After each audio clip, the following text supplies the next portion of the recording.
86º dia, Deuteronômio 13. Se aparecer no meio de vocês um profeta ou alguém que explique sonhos, dizendo que vai acontecer um milagre ou outra coisa espantosa, e se acontecer aquilo que ele disse, então ele vai procurar levá-los a adorar e servir deuses que vocês não conheciam.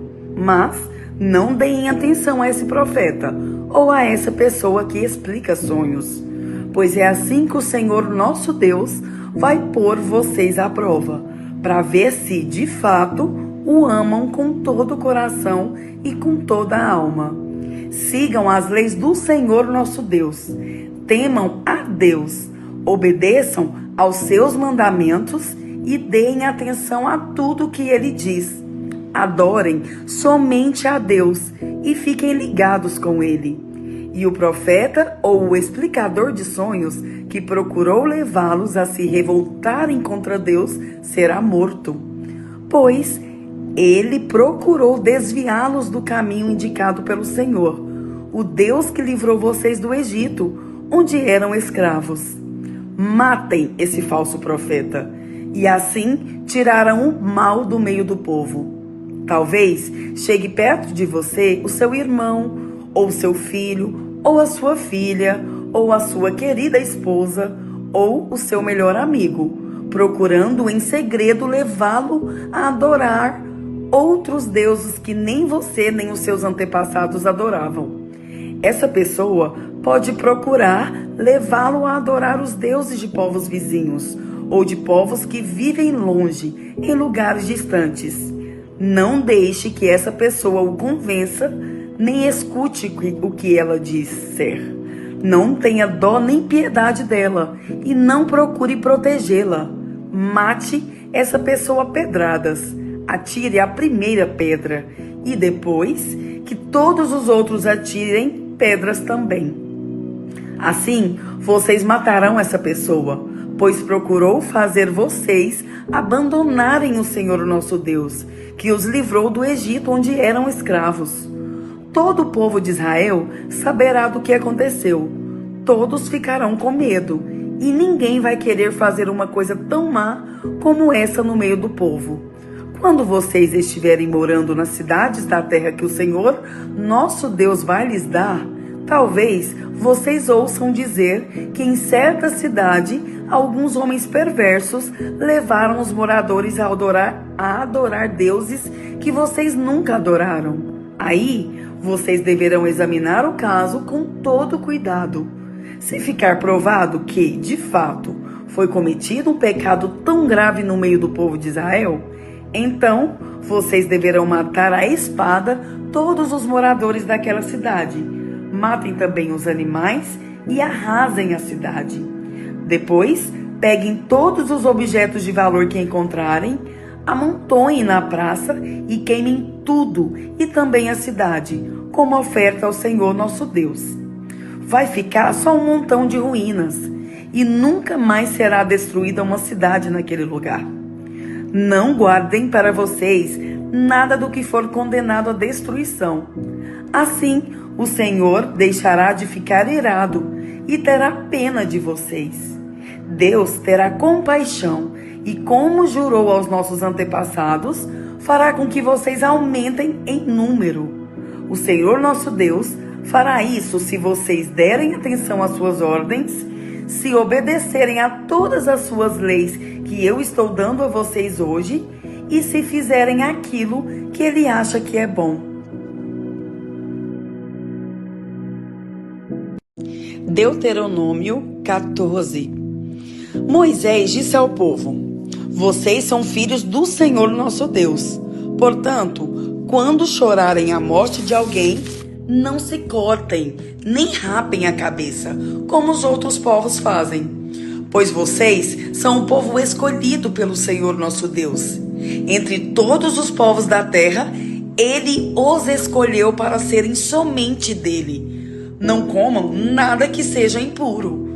Vocês podem comer a carne dos seguintes animais: vacas, carneiros, cabritos, veados, gazelas, corços, cabritos selvagens, antílopes, carneiros selvagens e gamos. Todos esses animais têm o casco dividido em dois e ruminam e podem ser comidos. Mas nenhum animal deve ser comido a não ser que tenha o casco dividido e que rumine. Portanto, não comam camelos, lebres ou coelhos selvagens, pois ruminam, mas não têm o casco dividido. Para vocês, esses animais são impuros. Não comem carne de porco. Para vocês, os porcos são impuros porque têm o casco dividido, mas não ruminam. Não comam nenhum desses animais, nem toquem neles quando estiverem mortos. Vocês podem comer qualquer peixe que tenha barbatanas e escamas, mas não podem comer peixes que não tenham barbatanas nem escamas. Para vocês, esses peixes são impuros. Vocês podem comer qualquer ave pura, porém não comam as seguintes aves: águias, urubus, águias marinhas, açores, falcões, corvos, avestruzes, corujas, gaivotas, gaviões, mochos, ibis, gralhas, pelicanos, abutres, corvos marinhos, cegonhas, garças e polpas e também morcegos. Todos os insetos que voam são impuros. Vocês não podem comê-los, mas podem comer todos os insetos puros. Não comam qualquer animal que tenha tido morte natural. Vocês podem dar o animal ao estrangeiro que moram nas cidades de vocês, ou podem vendê-lo a outros estrangeiros. Mas vocês não o podem comer, pois são o povo escolhido pelo Senhor nosso Deus. Não cozinhem um cabrito ou um carneirinho no leite da própria mãe. Todos os anos, juntem 1/10 de todas as colheitas e levem até o lugar que o Senhor nosso Deus tiver escolhido para nele ser adorado. Ali, na presença do Senhor nosso Deus, comam aquela 10ª dos cereais, do vinho e do azeite, e também a primeira cria das vacas e das ovelhas. Façam isso para aprender a temer a Deus para sempre. Mas, se o lugar de adoração ficar muito longe e for impossível levar até lá a 10ª das colheitas com que Deus os abençoou, então faça isto: vendam aquela parte das colheitas, levem o dinheiro até o lugar de adoração que o Senhor tiver escolhido e ali comprem tudo o que quiserem comer: carne de vaca ou de carneiro, vinho, cerveja ou qualquer outra coisa que desejarem. E ali, na presença do Senhor nosso Deus, vocês e as suas famílias comam essas coisas e se divirtam à vontade. Porém, não esqueçam os levitas que moram na cidade de vocês. Eles não receberão terras em Canaã, como as outras tribos. De 3 a 3 anos, juntem a 10ª das colheitas daquele ano e guardem nas cidades onde vocês moram. Essa comida é para os levitas, pois eles não têm terras próprias. É também para os estrangeiros, os órfãos e as viúvas que moram na cidade de vocês. Assim, todos eles terão toda a comida que precisarem. Façam isso para que o Senhor nosso Deus abençoe todo o trabalho de vocês.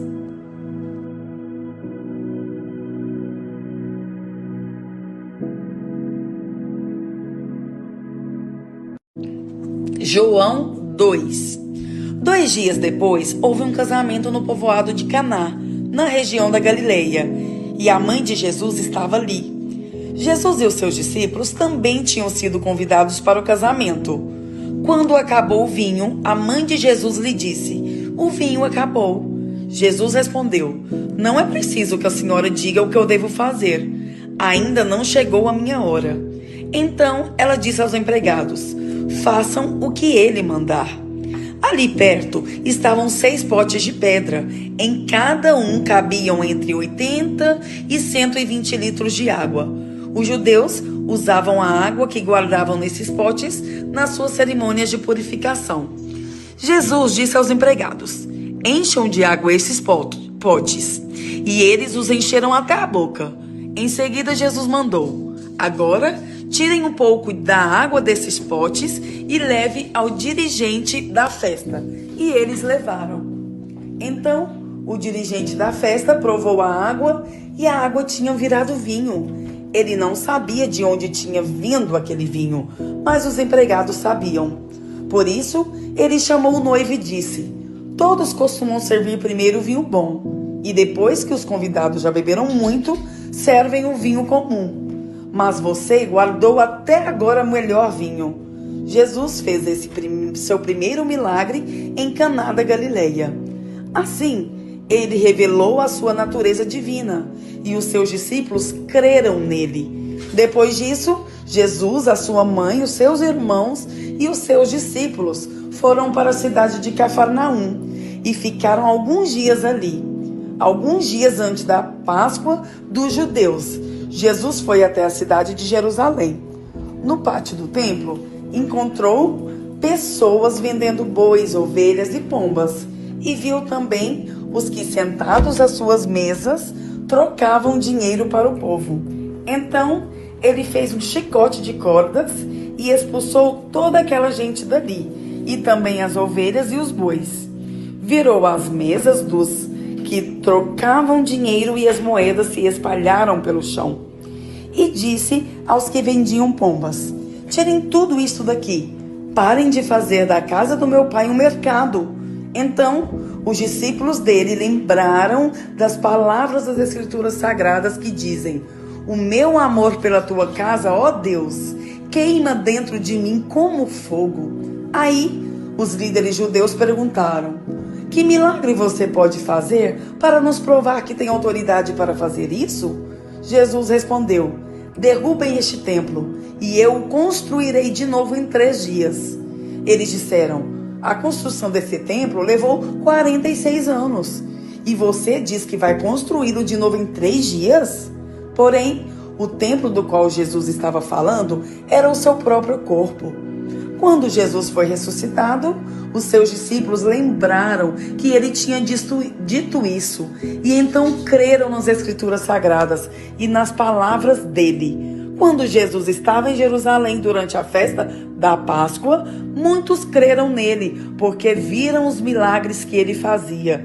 Mas Jesus não confiava neles, pois os conhecia muito bem. E ninguém precisava falar com ele sobre qualquer pessoa, pois ele sabia o que cada pessoa pensava.